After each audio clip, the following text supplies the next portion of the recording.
Hi there, Tim Bauer here from LiveVideoGuitarLessons.com with the practice tip of the day. This one's for the intermediate player. Today I want to continue our series on looking at different voicings up and down the neck for specific chords. Over on the website we've covered videos on A, C, D, and E, and today I want to look at a G chord.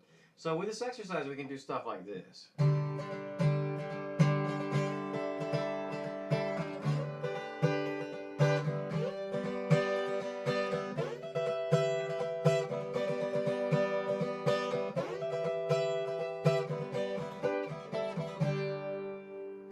Obviously you wouldn't do it that much. I mean, I'm just kind of demonstrating the different positions there.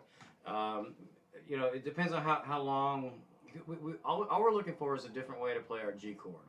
You know, you might get a long, you might get several measures of G in a particular song, or you might just get one measure. You know, if you have one measure, obviously you can't do all that, and you wouldn't want to do all that anyway. But we just want some motion in there. But you know, you get a short measure, you can do stuff like this.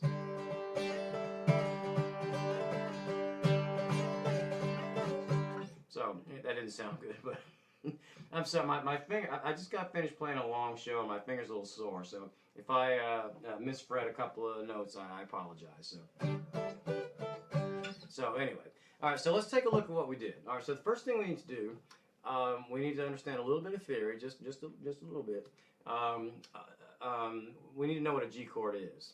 Every major chord is just the first note, third note, and fifth note of the major scale of the root note. So in the key of G, the first is G, the third is B, and the fifth is D. So all we're doing, we're looking for different places on the neck, up and down the neck, to play G, B, and D. And we also have to know that seconds, fourths, and sixths also sound nice in there. So sometimes we'll need to put one of those in there just for convenience sake, and sometimes we'll just want to change to give the chord more texture. So in the key of G, seconds are A's, fourths are C's, and sixths are E's. And I don't think I put any fourths in there, but I think I have. Well, I know I have some seconds and some sixths. I kind of sprinkled those in there, pretty liberally. So anyway, so let's kind of examine what we just did. All right, so first thing you'll notice is that our open third string is G. So we're going to use that to let that ring open a lot, because obviously we're playing G chords. All right, so this first chord, I'm not going to talk about this because you already know that. It's a regular G chord.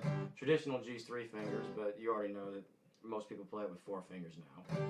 So, and if you don't, I should probably explain it. The difference is the traditional way uses the open B string for a B note, and the more common way since about the early 1980s, people started swapping the B for another D note.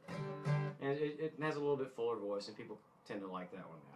All right, so the first thing I did, I slid, these fingers are already down, so I slid them up here. And for this one, I'm using the open G, and I realized this guitar didn't have any dots on the front, so I'm going to try to call out fret numbers. I'm in the 5th fret with these 2 fingers, and on the 2nd string here in the 5th fret, that's an E note. That's a 6th, so that's a nice coloration note. And on the 1st string, I have an A note, which is a 2nd, also a nice coloration note. So you notice all I have is the root and 2 coloration notes.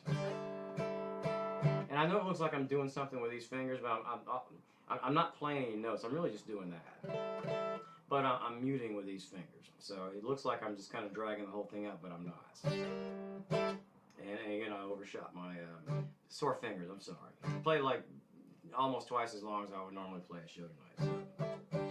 Alright, so the next thing I did, I just took my standard D-shaped chord, dropped the 4th string root, and this chord itself is, it has the 1, 3, and 5. So if I take it up, from D, now it's D sharp, now it's E, now it's F, now it's F sharp, now in the 7th fret is G. So I'm using that for my full G chord. The next one I did, I went up to the 10th fret on the 5th string, and that gives me a G note. And I'm using the open D here. And by the way, I should point out, the G chord has a D note in it, so we have an open D string.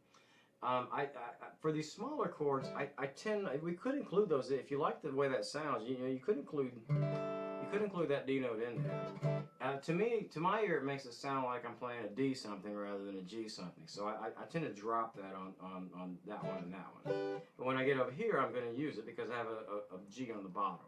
So that's kind of pulling the G chord together.